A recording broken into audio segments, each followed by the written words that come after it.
the Indiana Hoosiers have won the 2026 College Football Playoff National Championship, and it is truly one of the most remarkable stories in all of sports, not just college football, not just college athletics, the entire sports world. This is one of the craziest stories of all time, and they did it in the most dominant fashion possible. First team to go 16-0 since 1894 Yale Bulldogs. Yes, it's been that long.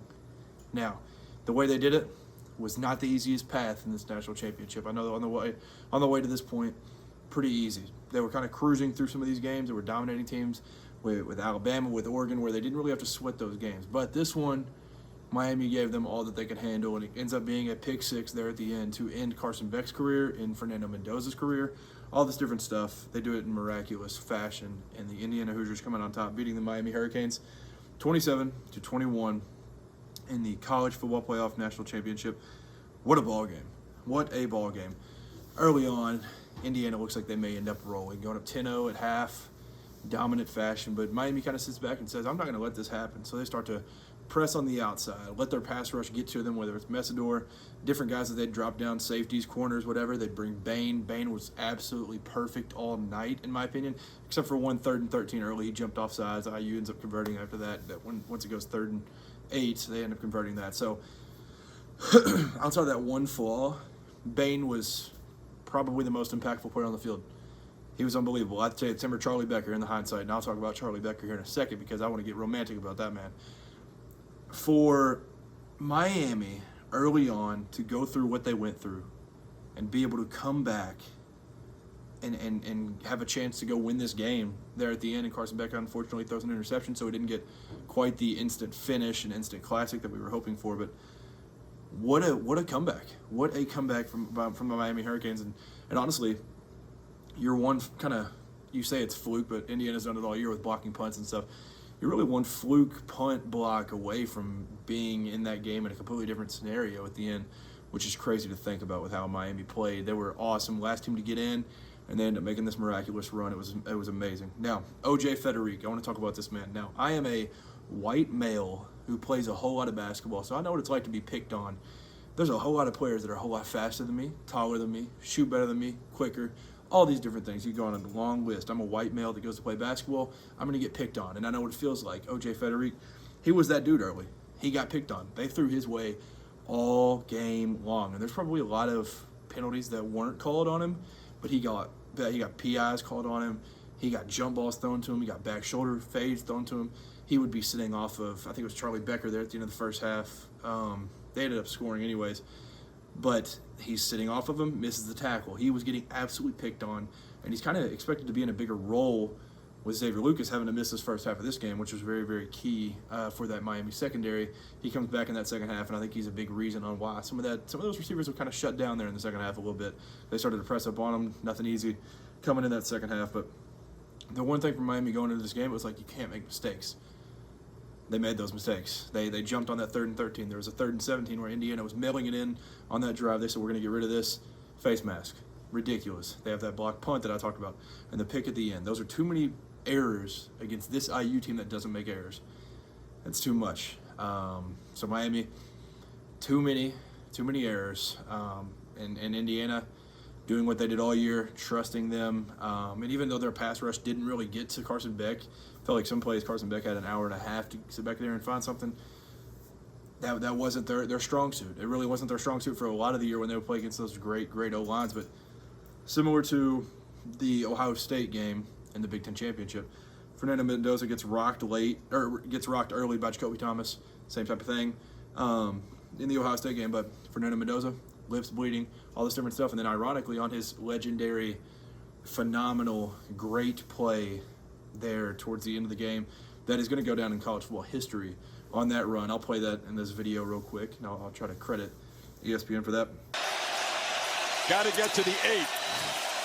He's going to take off and run. Mendoza weaves his way first and goal, diving toward the end zone. Touchdown!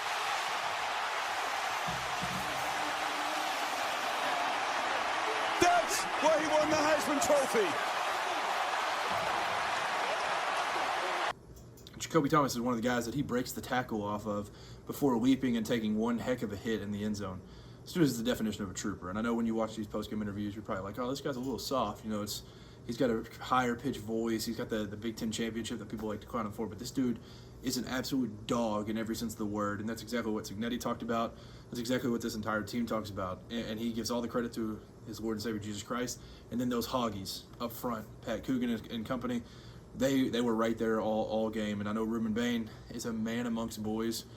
But outside of Ruben Bain, they handled it pretty well. So Fernando Mendoza gave some credit to them. And this team, man, for Miami, it was cool to see Mark Fletcher get going, but they really limited a lot of what Miami tried to do. Malachi Tony got going late on that, like, essentially 3-play drive. It was crazy. So he was good. They really let, like, the best players get going, but nothing else was getting going. C.J. Daniels had, like, one big play. A couple tight ends had some good plays and stuff, but they didn't let anybody get going. I mean, there was Marty Brown didn't get a chance to really get in the flow of things. Early on, Mark Fletcher got going quick, and then they kind of went away from him because of him just getting stuffed time and time again. But for Indiana, I mean, that defense, they did just enough, and they end up picking it off there at the end, whether it's D'Angelo Pons, Aiden Fisher. Just the depth of this defense is crazy, and they end up showing the veteran leadership on that team, the just expertise, the knowledge, the IQ. It all shines through. And on the offensive side of things, I said I'll talk about him in a little bit. Charlie Becker, man. Charlie freaking Becker. That Fernando Mendoza touchdown ends up being because of I believe it was a 4th and 5, Charlie Becker, back shoulder, crazy catch inbounds. He also makes a big one late. He also had the big one in the Ohio State game in the Big Ten Championship. This dude has just proven to show up time and time again when it is needed most, and it is awesome to see. So outside of him, Surratt had a great game. Omar Cooper, I mean, he started off early. His first catch made some dudes look silly, got upfield a little bit. So these guys were awesome. They were awesome all night. The Black and Hemby duo, that was crazy. Getting fullback love, that was awesome to see. Like, this was a full system go for the Hoosiers, and it was really, really cool to see. Now, they're late. Really, there weren't many flaws. There was, I mean, that's how Indiana built what they are this season. They don't make mistakes. They don't do all this. They had one mistake, and it was their late, that roughing the passer. But other than that, I mean, they don't make a whole lot of mistakes. They play football the correct way.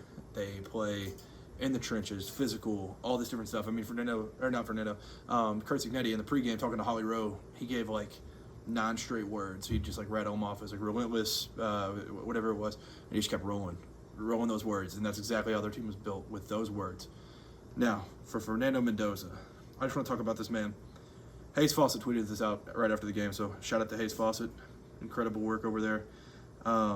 Fernando Mendoza's decision to transfer to Indiana couldn't have been any better. 16-0 season, national champion, Big Ten champion, Heisman Trophy winner, Davey O'Brien Award winner, Maxwell Award winner.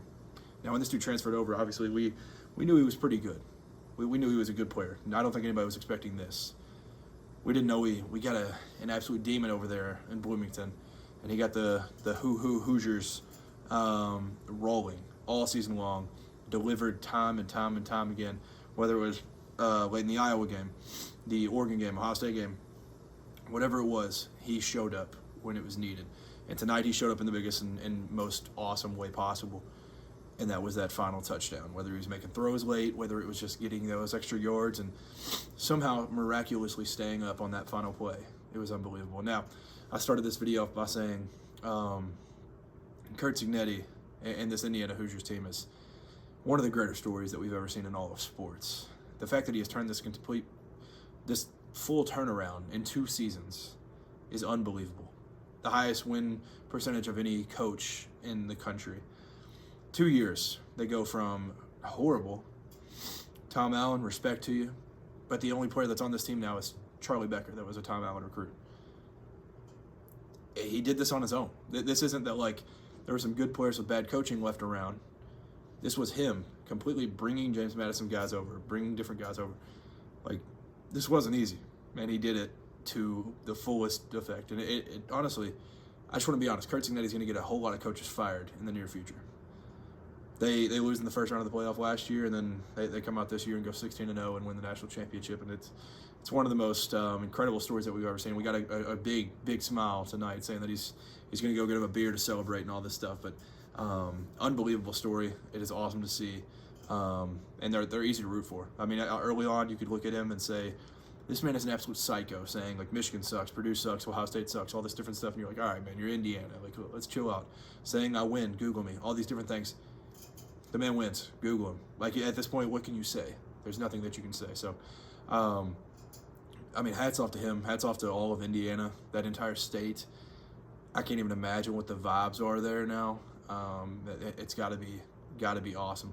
For Mario Cristobal, leaving Oregon and taking that Miami job, I know he would probably, if he was with me right here and he heard me say this, he would chop me in the throat.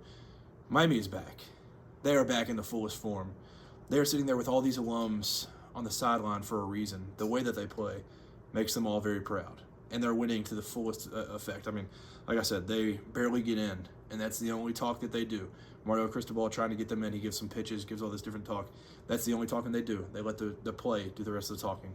And that is very, very, very awesome to see. To see a guy get it done the right way and do the right thing through it all. He built it through the trenches, built these guys. Even though they aren't hurting for NIL money. Neither of these teams are because of Mark Cuban now. But Miami's never been hurting for NIL money by any means. But he didn't build it by going and buying the best roster. Like, he didn't just go buy the best players every single offseason. He got these guys in the program from high school, growing up around Florida and all this different stuff. And then he plugged and played these quarterbacks the last couple of years. But all around them are guys that were built through Miami and that program and what Mario Cristobal has going on there. So, I mean, hats off to him. He's done an incredible job. I think Carson Beck now finishes his career like 37-6. That's off the top of my head. I can't remember. I think he's 37-6 all time as a college football starter. One heck of a career. It stinks that the final play ends up being that way because I am unlike a lot of others. I enjoy Carson Beck, and I like him, and I like him as a player. He's been a guy around some of my favorite college football teams for a long time. He's been around the sport. Obviously, he's coming back from injury last year, and all the talk in the offseason is that he's dating a Cavender twin, and he's just driving all these Porsches, getting paid all this money. But at the end of the day, he's still a dang good ball player. Made some mistakes when it came down to it, and it obviously stinks to see. But for Miami, I don't think you can really hang your head.